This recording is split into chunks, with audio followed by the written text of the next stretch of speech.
Welcome back to our conversation with the president of the UMass system, Marty Meehan. And Marty, last month, you and the UMass Board of Trustees cut around 6% of the full-time UMass workforce. Thousands of other employees were furloughed. Are more cuts coming, and how soon?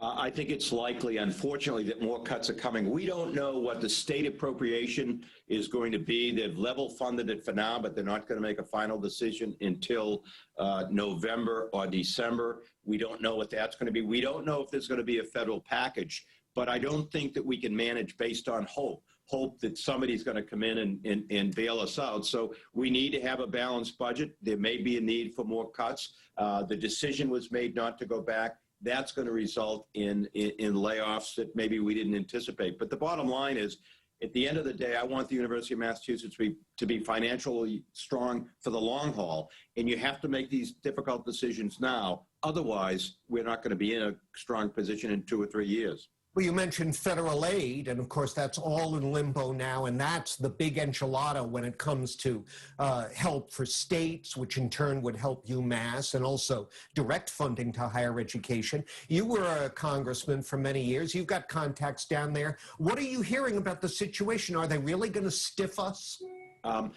It's been very difficult to get an agreement. Now, Speaker Pelosi has just called this weekend, has just called folks back. I'm hoping that they will. I was in a meeting with Lamar Alexander, a virtual meeting.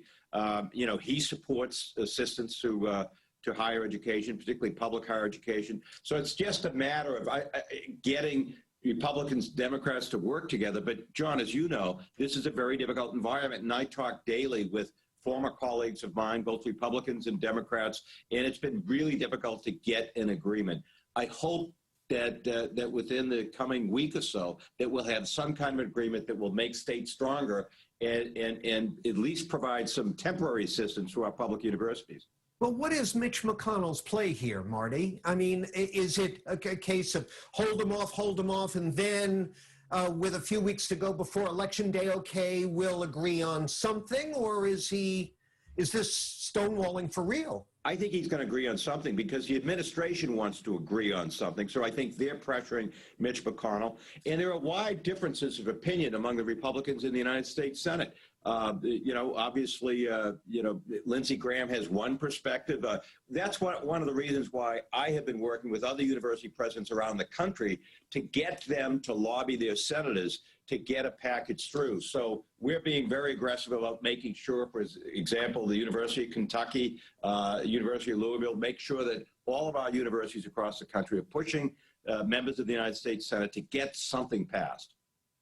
I got to squeeze in one more question here. There's been a lot of news coverage recently of a controversy involving Holyoke Mayor Alex Morse, who's running for Congress in the Democratic primary against Richie Neal out in Western Mass.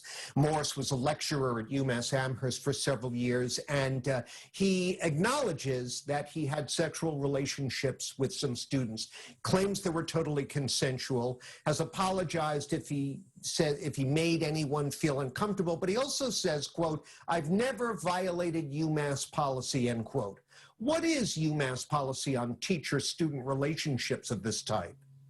Each campus has a policy, but all of the policies that we have in all of our campus, but let's deal with Amherst, specifically says that faculty members are not supposed to have sex with students. So I think the question, and there is an investigation that UMass Amherst has started. They have a very well-respected former federal prosecutor, a woman who is an expert in the field. She's going to conduct an investigation, and we'll see where the facts and the evidence lead to. But no, John, let me make it clear. It's never a good idea for any faculty member, whether they're an adjunct or whether they're a full tenured professor, to be having any kind of consensual sexual relationships with students. It just is not appropriate.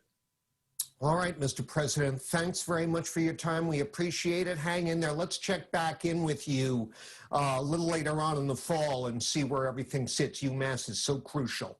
I hope that we're in a better position. And, John, the other point I would make, UMass is going to be part of the solution of how we get our economy back going again. We graduate 18,000 talented students a day. Massachusetts workforce needs us.